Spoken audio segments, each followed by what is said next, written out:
Hello and welcome back everyone to Last Level Press. I am Mr. Black, and this is round 2 of Survarium. And I am a man on a mission.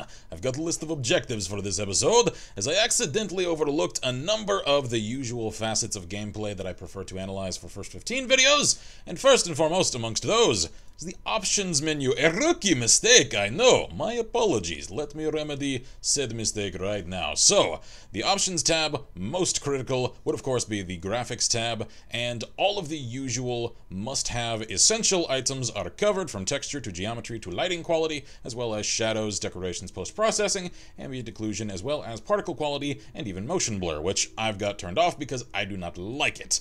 Now, we've also got anisotropic filtering, anti-aliasing, and a gamma slider, as well as a number of different resolutions, and the option to go with VSync or full screen. All good to see. The only thing I would cite as a missing feature within the graphics options is a mouse sensitivity slider. I went to go and tweak said controls, only to find that it was not available. Other than that, all green across the board. Now, control-wise, oh, well, never mind. It would happen to be within the mouse sensitivity slider in the control tab where it ought to be rather than the graphics tab. I'm kind of a derp. Never mind. Rescind everything I just said.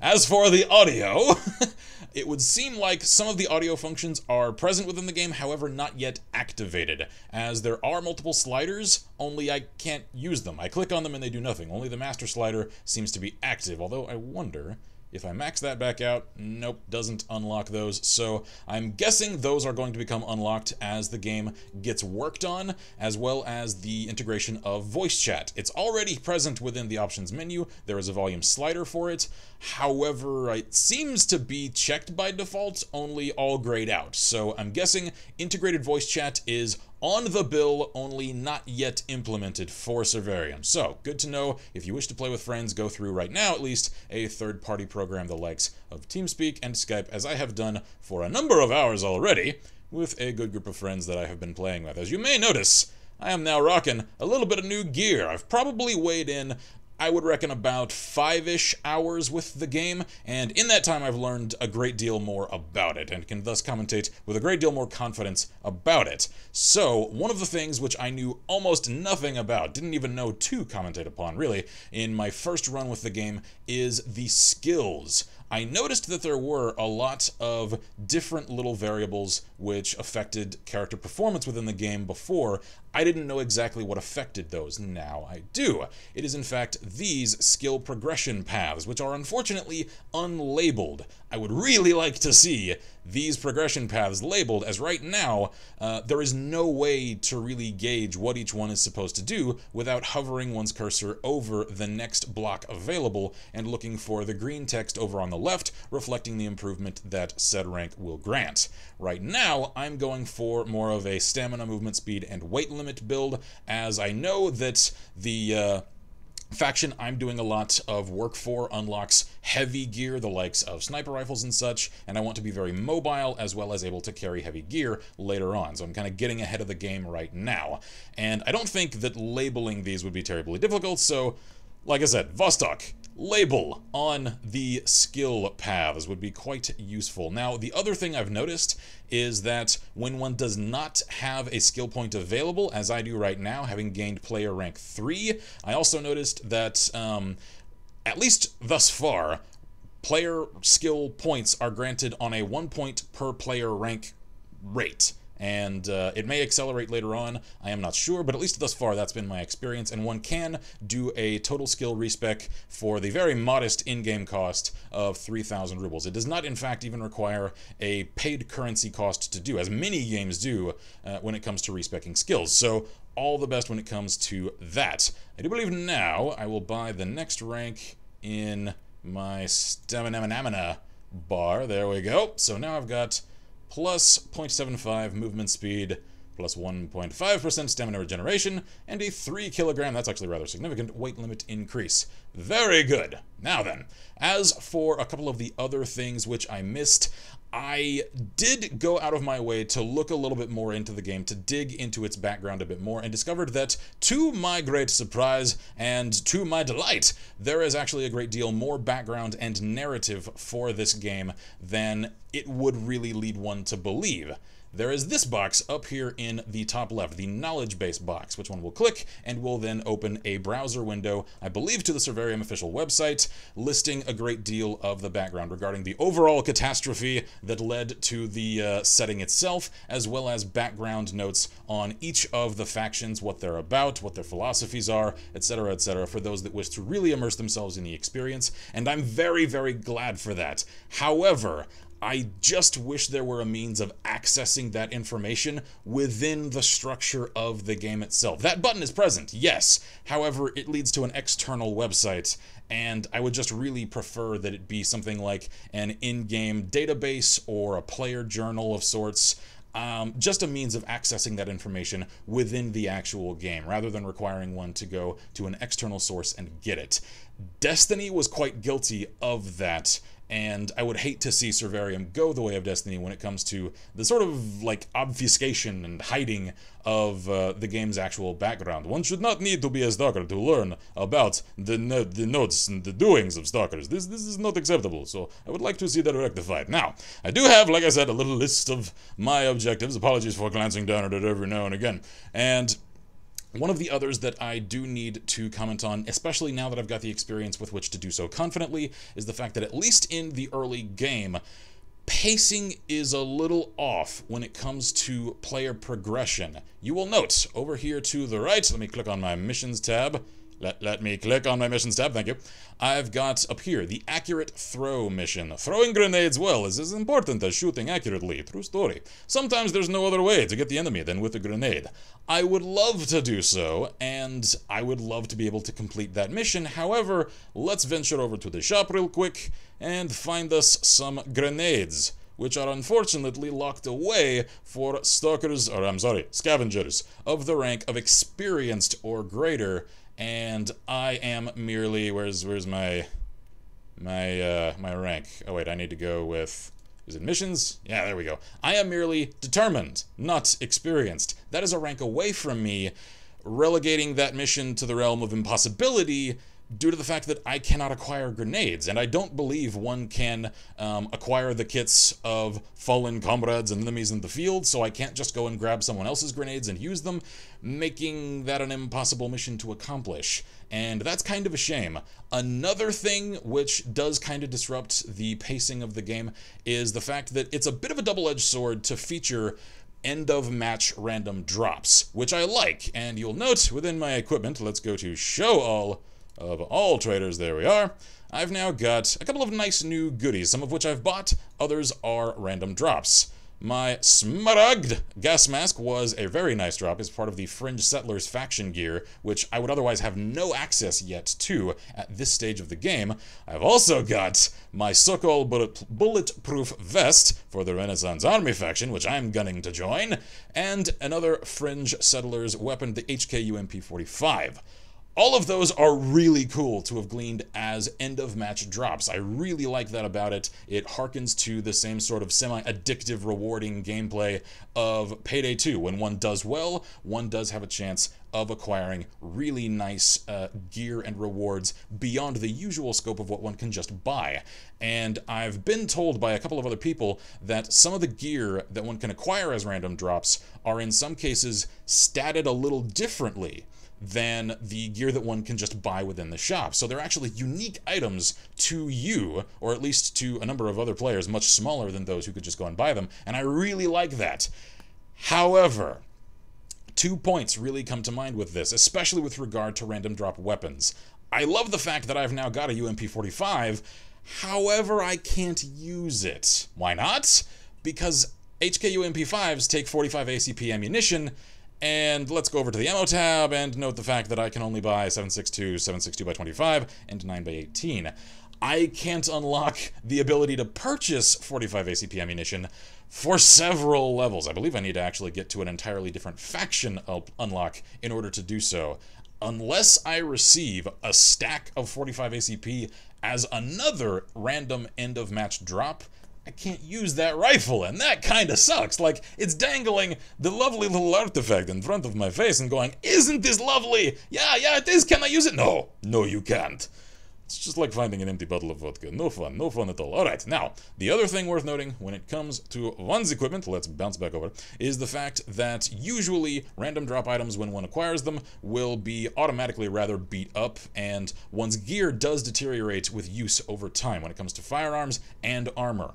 And as you can see on some of these, I've got red text reading repairing, and those are not minutes, those are hours. I'm never really fond of like a waiting system in any given game, but I think I kind of get where Vostok are coming from in the implementation of this system. I believe it's meant to simulate like the real world time one would invest in actually patching holes and restitching things up and switching out armor plates into things. I get that, I do. However, it kind of smacks a little bit of mobilitis, and I'm not terribly fond of it. I would prefer to just pay out a repair cost and be done, as that keeps the game rolling along a little better. Now that said, you may note I've now got 10,160 rubles, and at this stage of the game, I've got nothing to spend that on, really. I've already bought all of the basic gear. My quilted jacket, while I'm not wearing it, is being repaired right now. I've bought the new backpack, I've got the pants, the cut gloves. Let's go to the shop and simply demonstrate the fact that the only other gear I could buy right now is the chemical protection gear, and that's all very heavy, I don't want to buy it, but I could, I think almost all in total right now, if I wanted to, meaning that one can buy multiple copies of different bits of gear so that you can have spares to kind of switch out to while others are under repair. And I should also note that while I don't believe I can demonstrate it right now, let's have a look. Do either of these... Nope. If gear gets too badly damaged, there will be a little red wrench icon in the bottom right, and when one hovers over it, it will indicate that certain benefits that that gear would usually provide aren't going to provide as much of it because of how damaged they are. They don't need to be completely broken to start getting deteriorated like that. And I kind of like that. It means that one does need to keep a keen eye on one's gear and keep it repaired as one goes. And that's a degree of sort of micromanagement that may off-put some players that are more used to the very repetitive, quick-paced, like rinse, lather, repeat gameplay of other FPS titles, the likes of the Battlefield and Call of Duty franchises. And that is not necessarily a criticism of those games. It's just a different approach. This game has more of a measured approach requiring a bit more of an eye to gear management. One should also mind their ammunition. The default weapons, one doesn't really need to concern oneself over much about the ammunition for, as for one, the ammunition is free. However, I do believe one does need to stock one's inventory with ammunition, so let's bounce over to that and demonstrate the fact that I've got 416 7.62 by 5.4R rounds and a number of sidearm rounds of various calibers. Now, for my Makarov, which is not a default sidearm, I believe it was the Tokarev, the T-33 that was, I've replaced it with a Makarov, and that takes the 9x18 ammunition, which does cost me a little bit, and I've got to manage the number of magazines within my inventory for each weapon. Right now, I've only got 2 for my Mosin and 1 for my Makarov. And that's a degree of inventory management I've never encountered in an FPS game, only in RPGs. And I actually rather like it. I think it adds a rewarding sort of satisfaction of knowing exactly what the contents of one's kit are. And I like that about it. But once again, may be a little off-putting to other players. So, I do believe, let's have a look here, that does cover all of the things, at least on this menu, that I wanted to have a little look at for the game. So we have, for those interested and who are lucky enough to get into the closed beta lottery for this game, founded the Black Legion clan. So you may need to see Noah of Nomad Studios, who was kind enough to kick that ball off for us. Love that. So, Black Legion is now a faction in the zone. Awesome. So, let us start the matchmaker on, and I'll fill you guys in a little bit on what I've since learned about the background of the game. All I know is that an admittedly rather vague ecological catastrophe has occurred, obviously somewhere within the Eastern Bloc, having to do with a radioactive overgrown strain of kudzu that is just invading all biospheres within the world and is making all kinds of hell. And the premise behind the game's modes, which almost all circulate around retrieval of batteries and coming back to one's own base with them has to do with the fact that this anomalous strain, for whatever reason, creates anomalous fields of just rampant, odd anomalies of all kinds of natures. Volcanic, gravimetric, all weird. Anyone familiar with the S.t.a.l.k.e.r franchise knows the kinds of things I'm referring to. And I should also note that while this game does channel a great deal of the spirit of S.t.a.l.k.e.r, the devs have actually noted that they are taking a greater degree of inspiration from S.t.a.l.k.e.r's source material inspiration, the book A Roadside Picnic. And a lot of the anomalies within this game actually adhere much closer to that book's anomalies than those present within the S.t.a.l.k.e.r games. So, nice little tidbit to know. Anyway, the surviving factions in the world for this background are all contending to control power sources to power anomalous field diffusion or deflection generators that will keep them safe in their little safe haven communities, and are thus fighting rather brutally and critically and desperately amongst each other for control over the batteries to power said generators. Thus the game modes. I should also note that there are 2 modes available right now, one locked away. I don't know whether or not it is locked for me due to player rank, or simply locked away because it's not yet implemented into the game. Anyone who is more of a veteran of Survarium than me, feel free to clarify in the comments below, but the team match is what you've seen already, and what I've played a great deal of already, and free game seems to be quite a free-for-all. A survival mode among the other players in the harsh conditions imposed by the Ruthless Forest. That makes no mention of any amount of matchmaking. I do believe that's going to be a come one, come all, bring your A game kind of mode. Team match, I have noticed that there are at least 2 sort of sub-modes within it. It may simply be map variants. However, one mode seems to be rather cut and dry, with one faction on one end of a map, another on the other, and they're all fighting for control over batteries that are scattered across the map between them, fighting to retrieve them and then bring them back to their respective bases. And I don't know whether or not if one team collects all of the batteries, they just automatically win, or if it's got more to do with who's got the most at the end of a match that decides a victor. I've never seen anybody retrieve all of the batteries in a given match. I have seen a 9-to-1 match before. That was brutal. At least I was on the winning side of it. And another mode seems to be, like I said, a sort of sub-map variety version of that, in which there are multiple battery charging stations as well as batteries scattered throughout a map, and players must go and first secure batteries, then take them to one of the charging stations throughout the map, guard said charging station while the battery charges, and then take it back to one's base. That, I think, is my favorite mode thus far, as it keeps the game very mobile, it keeps the gameplay very fresh, it keeps players from just digging in and creating grind-fest kill zones in which it's just a meat grinder of constant headshots, and I like the fact that it keeps things rolling. It keeps them a little bit more like wide in variety in terms of engagements, and really, like I said, prevents the stagnation involved in just sitting in the same place for quite a while, as a great deal of other competitive FPS titles do when it comes to their map and mode designs. And while we're waiting on the matchmaker, which I should note does seem to take quite a while sometimes, as the game is drawing from a very limited pool of players. Let's see if I can do this while I've still got time. Nope, never mind. I realized way too late I had already suffered a great deal before I really reread the notes regarding how the matchmaker works, and it has to do with gear quality as much as it does player level. So when I was rolling out with my fancy random drop gas mask, and this has got to do more with the pacing that I mentioned before, I was actually getting matched to matches of players comprised of much higher average ranks than I was. We're talking player rank 2 versus player rank 14, and I was getting absolutely massacred against players with far superior gear to me, as well as just experience with the game, because if they're that much higher level than me, they've got a great deal more time with the game. They simply understand it better by the nature of how much time they've sunk into it. And that's why I'm not actually using the nice fancy gas mask which I received. Oh! I kind of thought he was on my team, because one of my team guys was on the other side of the wall, so his icon was above that guy's head.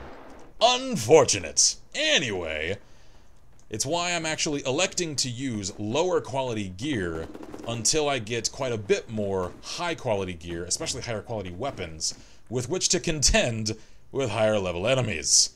Essentially, I want a rifle capable of punching through the armor of the other players that I was coming up against. Now then, let's have a look. I am actually rather familiar with this map. And see if I can find some anomalies.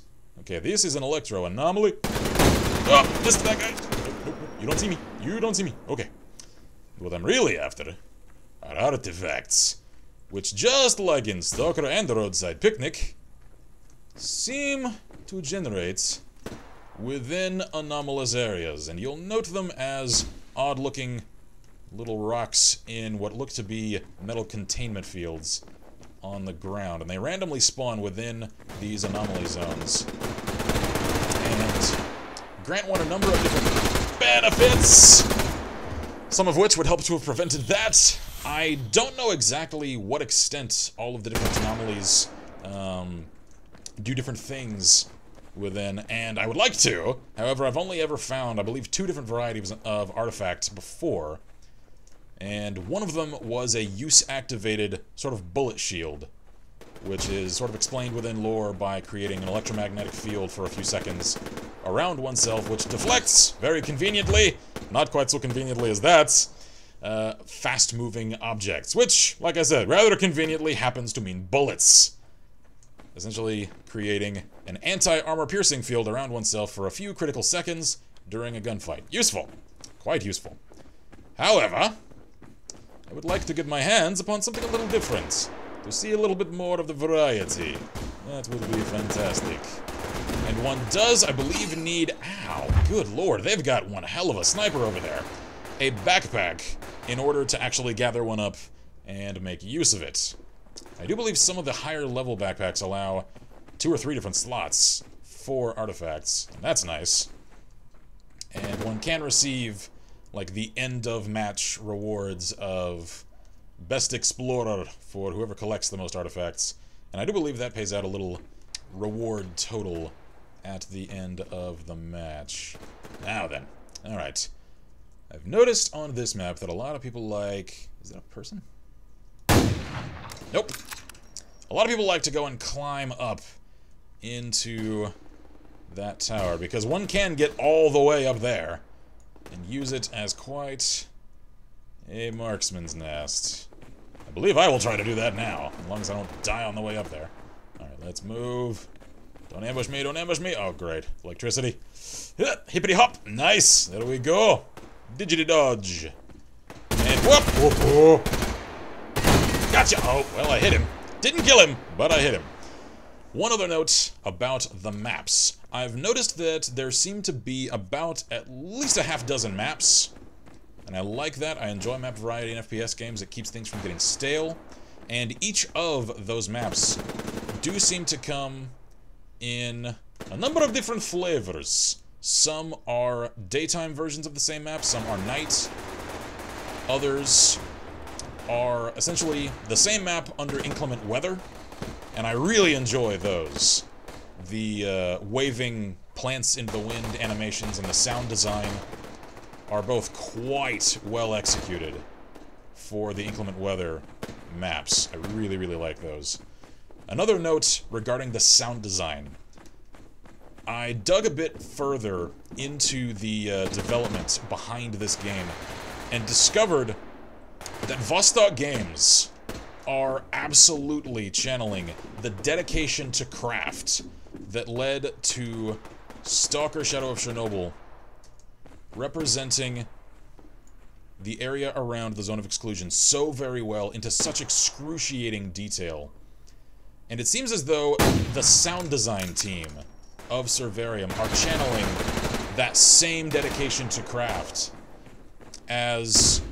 in the effort of gathering as realistic sounds as possible, they ventured out into the wilds of Ukraine, even going so far as to gain access to the city of Pripyat and record there, in proper kit, in full gear, with the proper weapons represented within the game, and then record weapon report sounds in indoor and outdoor ranges with different types of microphones to reflect the distance of the reports. And that is a degree of dedication to detail and masterful representation of the scenarios that they are painting that I've almost never witnessed before. I am extremely impressed with the dedication that Vostok Games have for getting Survarium as close to perfect as they possibly can. That's not to say that the game does not have a couple of flaws. Every game does. However, no one can say that this game is just a quick, cheaply made FPS in order to cash in upon the popularity of the genre, as they are going way above and beyond the usual Call of Duty for game development teams in creating this. And several of the screenshots I've seen of different maps without players in the way are just gorgeous. The visual design team as well as the sound design team have really done a magnificent job.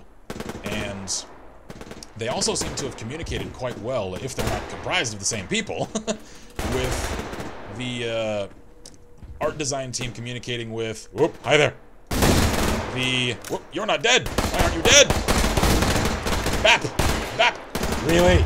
Thank you, Makarov, for doing nothing to his armor. Appreciate that. At least I've been avenged by my comrade. Okay, then. As each of the factions, let's resume what I was on about, armors and equipment do visually represent the sorts of groups and factions that in the narrative they are described as, with, say, the Fringe Settlers gear reflecting a much more cultish sort of society, and therefore the names of their gear reflecting, more mystic sorts of designations, the likes of like Leshis, which I think are like earth elemental creatures, pathfinders, mystics, things like that. And I very much like that, as well as their gear comprising little bits of like bone and skulls onto helmets, and little trinkets tied to arms and legs and belts. With others, the likes of the Renaissance Army, for instance, which seems to closely resemble the Duty faction from s.t.a.l.k.e.r, looking more official, more military in nature. Ow, gotcha! And a lot of games don't really bother to get that kind of visual distinction between very disparate factions right. They just kind of throw somewhat different looking gear together and call that a faction aesthetic. This game really feels as though its different factions look and feel like very disparate groups of people. Now then, the battery is charged, delivered to the base, so this would be a map in which those chargers are present. Gotcha! And unfortunately, I'm getting a double whammy in terms of my ability to do well right now. Considering... I fired right above his head, and he noticed me. Not cool, not fun, not good for me. The vast majority of servers for this game, if not all of them, I am not 100% sure, are of course, given that the game is developed by an Eastern Bloc country team, in Eastern Europe, which is to say, likely, Russia. And thus, my connection to said servers could be a little bit better. Let's put it that way. Uh-oh, uh-oh, no, no, no, no, no. Oh, why aren't you dead? Why aren't you dead? Nope. Well, you're not dead because I didn't shoot you in the throat like I wanted to. Magnificent, okay.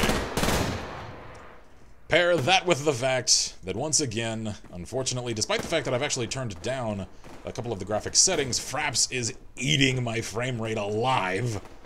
It's the digital bloodsucker. That's what Fraps is. Are you in the mine? Yeah, okay, good.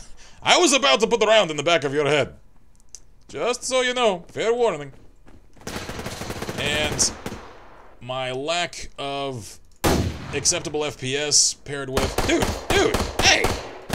That's mine! Give it back! Nope, nope, nope. I wasn't asking for your bullets. I was asking for the battery. No, thank you. You can keep your bullets. I'll just have to dish out a few of my own. Oh, nice gear, dude. I like that. Also of note, I was concerned when I went to squad up. Ow! Sawed off in the face. Or chest, as the indicator in the bottom right would look. I went to form a squad with a number of friends of mine that do play this game as well, and was concerned that our having allied with a couple of different factions would preclude us from playing together. Not a concern. Not so. Which kind of defies a little bit of the narrative to a degree. However, I'm quite willing to overlook that narrative oversight if it means that... what is going on? Die! Uh-oh. Uh-oh. Granato! Oh, sorry! Sorry! Kinda shot my ally in the hip. My bad. Didn't mean to. Please don't report, mate. Anyway, yeah, friendly fire can be a thing in this game, and quite a dangerous thing at that. Whoa! Hey. That would be my spawn. You're not welcome here, stranger. Sod off. And that is one of the concerns that I do have with this game. Along with its pacing, I've noticed in repeated play of a number of matches on various maps that certain maps do seem to favor those who spawn on one side of said map or another. That may be a fluke. It may just be a little bit of an early call to make that kind of distinction. However, on this map it seems as though those who spawn on the side that I have often lose and seem to get rushed to the point of needing to defend their very spawn zone, much less any of the charging stations farther in the field. And on other maps, I've noticed similar phenomena. So I can't yet say whether or not that's any sort of map imbalance in terms of the way that it's laid out. However, I am kind of concerned about that. And I'm not sure how one could resolve that with maps as detailed as this, but given Vostok's connection to their community, even going so far as to host meme contests on their social media platforms, I have every confidence that if it becomes a dire enough issue that enough people raise attention about, Vostok will likely see to it. Now then, let's also see to not dying for the last, minute and 36 seconds. See? We can do it. We can definitely do it. Especially if I can find the battery. That would be fantastic. We're gonna be balling in Cuba. Blowing up like a tuba. Taking out every little communist suka, you son of a bitch! Never mind, so much for living. I lasted a whole 20 more seconds. That's just fantastic. And I've also noticed that I don't seem to really care quite so much about the text chat in this game, as a great deal of its player base are of the Eastern European variety, and thus their text chat is completely illegible to me. And thus, I have learned how to pick out when I'm being called various not-so-nice names, the likes of Suka, which I know the meaning of. I've watched epic rap battles of history. But beyond that, couldn't care less, except about the bullets. They're rather direct in their messages when it comes to delivering them with bullets. Yeah, alright then. 27 seconds. Can I get another kill in that time? I hope so. I really hope they're not also storming our base here in the warehouse. That would be quite unfortunate. No? We good? We good. Alright then. So, ooh. Oh, that was one of my guys. And he just fell prone. And thus he died. 6 seconds. Charge! Charge! Well, I just charged right into death. That's just fantastic. Okay then, let's receive the match stats and see how terribly I did. Always a convenient excuse for YouTube. I'm commentating and playing a rather brutally difficult game at the same time. That's why I did so bad. That's definitely why. You wouldn't know. And also, I'm sure you noticed earlier, I just refrained from commenting upon it until now, that in the background here, there's kind of a big box in the way, but you'll notice it eventually. The Mosin model does seem to have a little bit of an error to it in that there seems to be a stripper clip floating off the barrel of it down about 5 feet. It kind of waves around the screen as the idle animations progress. You may notice that. Alright, let's see how I did. Not actually all that terribly. I was 4th upon my team. 5 kills, 16 does. Horrible performance in that regard. And, oh, there are assists in this game. I guess they're just not noted within matches. That was one of the things that I kind of wished was present, as I kept feeling robbed of kills when, especially I was getting matched into extremely high-level matches before I realized that toning down my gear would help to remedy that to a degree. I would nail enemies right in the chest with a solid shot from a Mosin, which on less armored enemies, let's see if I can enunciate, usually is a one-shot kill. However, against foes with significant armor was not, and it was kind of frustrating to know that I was hitting people and then others would finish them off. I guess assists are a thing. Either that, or they will be and simply aren't yet, as I've never actually noticed that little bar right over there. I also don't know what the healed and saved notes over here are about. I've noticed best support as an award for the ends of matches a number of times, and every time it always seems to be a random person within the match, as the stats are always the same. Saved, 0. Healed, 0. I'm guessing medical items are going to be a thing later on, either later on in the progression, which I've just not reached yet, or later on in the development of the game, which is just not implemented yet. Either way, I kind of look forward to it, as the ability to patch myself and others up would be quite welcome. Unfortunately, I do not seem to have received any random drops, so let us close this out and check upon my gear. Let's see, does anything need repairs? Yeah, my Mosin could use a little bit. Let's fix that. For a cost of 0, thankfully, repairing and maintaining, as well as keeping up ammunition for, like I mentioned before, ammunition and condition for the default weapons is free, thankfully. I guess I could also try to repair my UMP-45. That's only 1,600 rubles, and I've got plenty. Let's go ahead and knock that out while I'm thinking about it so that it's ready to go when I unlock the ability to use it. And see if my armor needs any patching up. My boots might, however, they're not really broken at all. That little red wrench symbol is not there. So, I do believe I will leave this video here. In consulting my notes, I've confirmed I have covered all of the bases that I really wanted to for this episode. So, thank you guys for joining me for this episode of Survarium. I will definitely be featuring a rather substantial deal more of this game in the future. I may conduct a round 3 if I come to understand any more of the facets of the game a little bit better in the coming days. I will absolutely be playing this in my downtime, and you can also expect some co-op content with myself, Ghost Protocol, our moderator, as well as Noah of Nomad Studios, as we've all managed to get into the closed beta, either through key giveaways or through the actual lottery. So, look forward to that here in the future at Last Level Press. I am Mr. Black, and as always, I wish you all good gaming and Godspeed.